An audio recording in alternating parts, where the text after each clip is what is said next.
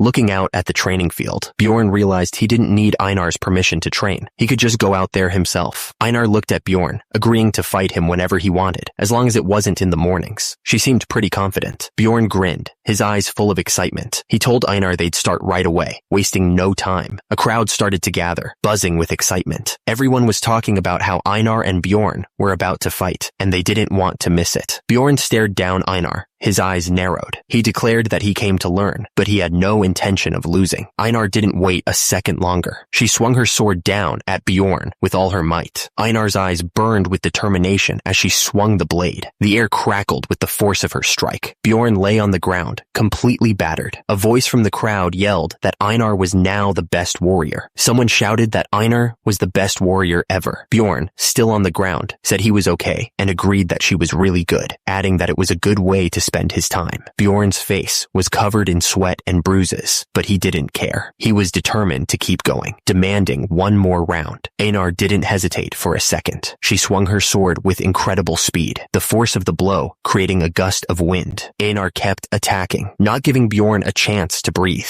She screamed for him to keep going, demanding one more hit. Bjorn was on his knees, breathing hard. He was completely exhausted, but he tried to hide it. Einar, also panting, looked down at Bjorn. She asked if he wanted to keep going because she wanted to rest, admitting that he was strong. Bjorn figured that was enough training for the day. He thought to himself that she was smarter than the average barbarian. Plus, since she's a barbarian, she probably wouldn't betray him. Einar looked at Bjorn, asking if he was going to the labyrinth alone next time too. She admitted that she probably would, since she didn't have enough money to form a party. Bjorn realized that the best choice for him was clear. He reached out his hand, asking Einar if she wanted to be his teammate. Einar looked at his hand, considering the offer. She agreed to be his teammate, but she'd take 80% of the profits. She added that she would pay for the party fees, but that was enough. Einar stared back at him, her expression unreadable. She said there was no need to explain further. Bjorn started to panic, wondering if Einar didn't like the deal he was offering. He quickly added that he would pay for the equipment and other expenses too.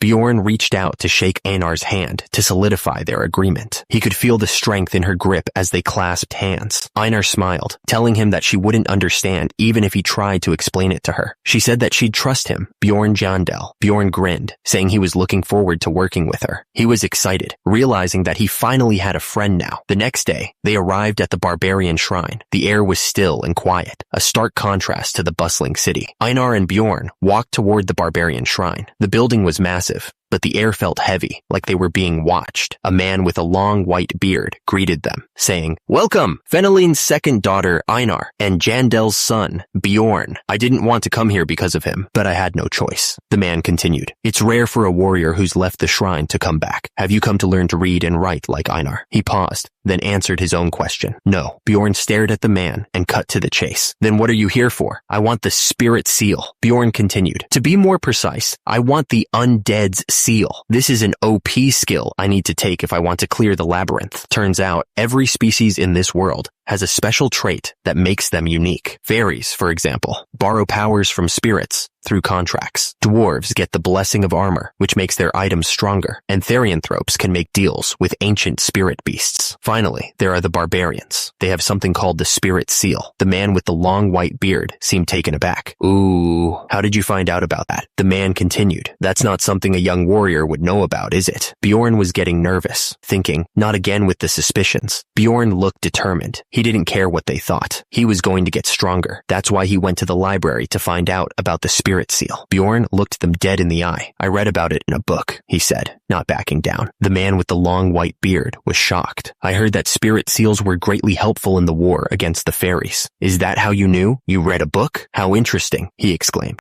The man with the long white beard smiled. "I'm so proud of both you and Einar. For certain, we have no reason to deny a warrior a spirit seal when they ask for it." The man with the long white beard turned serious. "Then right now, but young warrior, you need about 800,000 stones for a spirit seal." The man with the long white beard smirked. His eyes narrowed. He asked Bjorn if he really thought he could afford the spirit seal. Bjorn didn't hesitate. "I'll pay for it," he said, his voice firm. Einar looked at him, surprised. "Are you serious?" she asked, remembering how hard it was to get money at the start. The system chimed in, reminding them that as they ranked up, they'd need more than just money. They would also need rare ingredients. Bjorn held up the money. "This is one bag of 500,000 stones and 3 of 100,000 stones," he announced. "I have money." The man with the long white beard looked at Bjorn suspiciously. "Jandel's son, Bjorn," he said slowly. "Where did you get so much money?" Bjorn thought to himself that he already had an excuse ready for that question. Bjorn grinned, a disturbing smile spreading across his face. He said that he would have been disappointed if the man hadn't asked about the money. Bjorn continued, explaining that he'd been lucky enough to find a hurt fairy on the first floor of the labyrinth. The fairy looked up at the giant barbarian with fear in her eyes. Bjorn's grin widened as he described using the fairy like a slave to get magic crystals. He mentioned feeding her an essence, his eyes gleaming with a disturbing light. Bjorn waved his hand dismissively, adding that he got money from the fairy's sister as payment. The two fairies looked at him with a mix of fear and anger. The man with the long white beard threw his head back and laughed, a cruel sound that echoed in the shrine. They were so helpless, those fairies, he exclaimed, wiping a tear from his eye. The man with the long white beard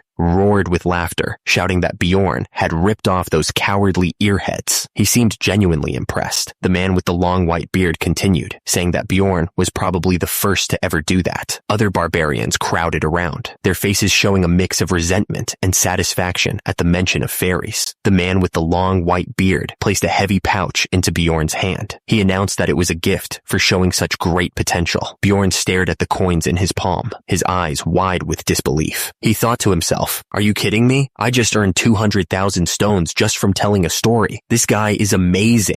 Bjorn clenched his fist, a determined look on his face. He vowed that he would continue to screw over those earheads to become an even greater warrior. Bjorn grinned widely, a strange feeling washing over him. These people are starting to grow on me, he thought. They're more charming than I thought. Suddenly, a diagram appeared, showing a body tarred in swirling tattoos. A voice explained that a spirit seal is a kind of strengthening technique, making the body absorb the essence of magical ingredients to give it a special power. The voice continued, explaining that barbarians tattoo babies when they are newborns, while their souls are clean. That way, the soul pathways are still visible even as adults, which is why all barbarians are tatted. He added that there was one more choice to consider, and if Bjorn chose this path, he couldn't receive another kind of spirit seal. The man with the long white beard reassured Bjorn, saying it was okay. He explained that an advanced spirit seal of the immortal is the essence of a tanker barbarian, and that the undead seal would be changed to immortal seal moving forward. The man with the long white beard declared that he would then begin. He added that other abilities are also high performance, so choosing the immortal path is an obvious choice for any gamers who have been playing this game for long. The air crackled with raw energy, circles glowing with power. Beams of red light shot out, piercing the air with incredible force. Bjorn's face was contorted in pain, sweat dripping down his forehead. But, he thought, bracing himself for what was coming. Bjorn's thoughts exploded in his head. I have to endure this every time, he wondered, his mind reeling from the prospect of repeated agony. Bjorn screamed in agony, his face a mask of pure suffering. "It hurts like hell!" he yelled, his body convulsing with each pulse of energy. Suddenly, the system chimed in. It declared that he had activated the first level of the immortal seal. His natural regenerative skill had greatly increased, and his physical stats had jumped by 13. Bjorn thanked the witch doctor. The witch doctor just chuckled in response, a strange sound that echoed in the room. Bjorn looked absolutely confused. He wondered why the witch doctor was laughing. The witch doctor's smile widened. He thought it was pretty strange for a warrior to thank a witch doctor. Bjorn started to sweat. Did I do something wrong? He wondered. He knew he had to get out of there before the witch doctor started getting suspicious. Away from the barbarian shrine, the wind rustled through the trees. It was a quiet night in the forest. The next morning, Bjorn headed to the commercial district. He needed to buy some gear. Bjorn walked through the town, thinking about his training with Einar. He realized he wasn't cut out to be a swordsman. Bjorn planned to focus on shield techniques once he got the essence. He figured building proficiency in swordsmanship would just be a waste of time. The shopkeeper greeted him warmly, asking what he was looking for. Bjorn told him he wanted an one-handed blunt weapon. The shopkeeper gestured to a section of the wall. He said that those were the blunt weapons that barbarians usually preferred. He added that they were definitely to a barbarian's taste. Bjorn replied that he wanted something more normal. He explained that a weapon like that would have great destructive power, but it wasn't necessary for the first floor monsters that were easy to kill. Bjorn grinned, holding up a mace. Then how about this? Nice, he said, clearly pleased with his purchase. The system flashed a notification, showing the details of the mace. It wasn't too big, and it cost 220,000 stones. The system also noted that Bjorn's total item level had increased by 85. Bjorn showed off the helmet he had custom made, since the ones they had didn't fit his head. It cost him 170,000 stones.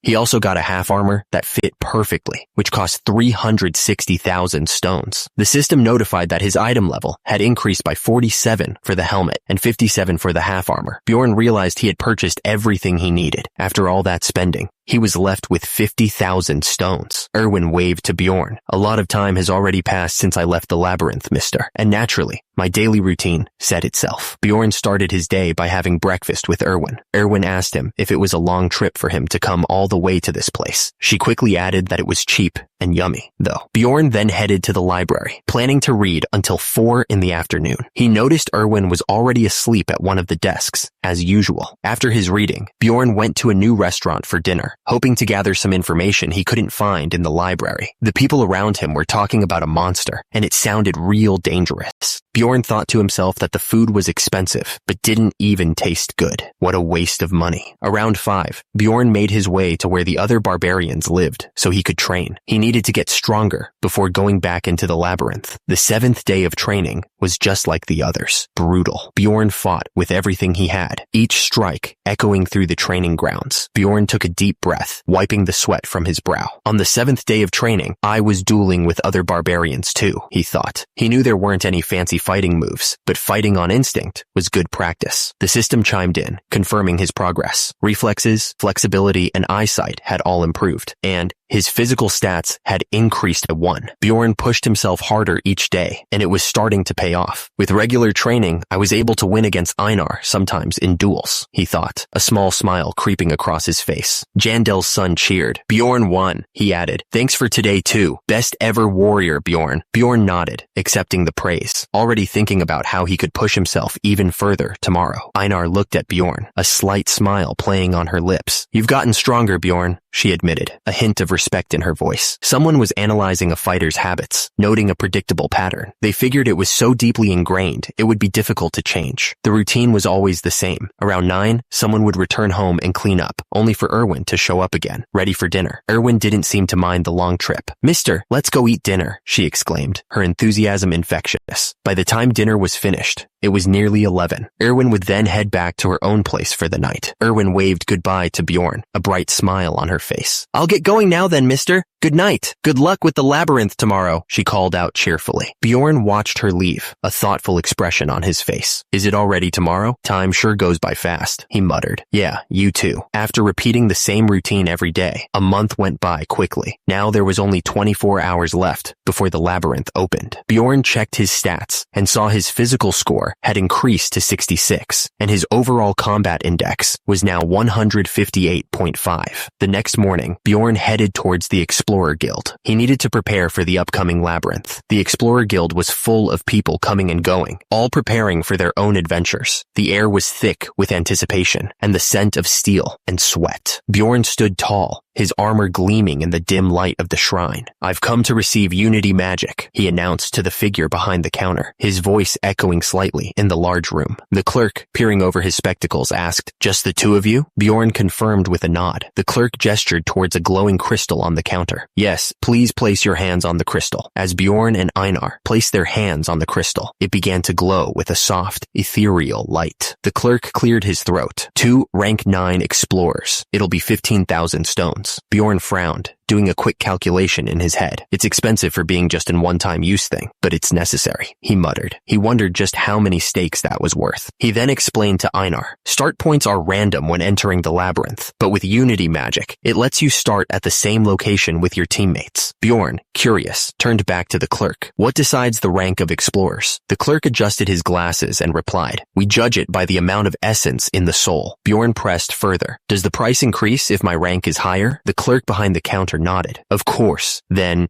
it's done, he said, adjusting his glasses. He added, it's only valid for 24 hours from now, so keep that in mind. Bjorn's eyes narrowed slightly, and he turned to Einar. Let's go eat, he said, already heading for the door. Einar followed Bjorn, her expression a mix of confusion and shock. Bjorn, what is all this? She asked, her voice barely above a whisper. The table was overflowing with food, the aroma of roasted meats and spices filling the air. Bjorn grinned, gesturing to the feast. I ordered the most expensive meal at the tavern for 800 stones as the last feast before entering the labyrinth, he announced proudly. Einar stared at the spread, her eyes wide with disbelief. This cost 800 stones. This isn't a dream, she stammered, reaching out to touch a massive roasted ham. Bjorn watched Einar expectantly. He gestured towards the food. Try it, he said. Einar took a bite, and her eyes widened in disbelief. It's good, she shouted, tears welling up in her eyes. What is this? I feel like I'm dreaming. Einar wiped her tears, a newfound determination blazing in her eyes. I'm gonna work harder from now on. I'm gonna earn a lot of money and eat this again, she declared. Bjorn watched her, a thoughtful expression on his face. Sure, good luck. What has she been eating usually? He wondered. Suddenly, a booming voice echoed through the area. The system announced, 10 minutes before the labyrinth's opening. You cannot enter yet. Bjorn stared at the swirling portal, its energy crackling in the air. I didn't notice last time because of how hectic it was, but the portal's really big, he mumbled to himself, his eyes scanning the massive structure.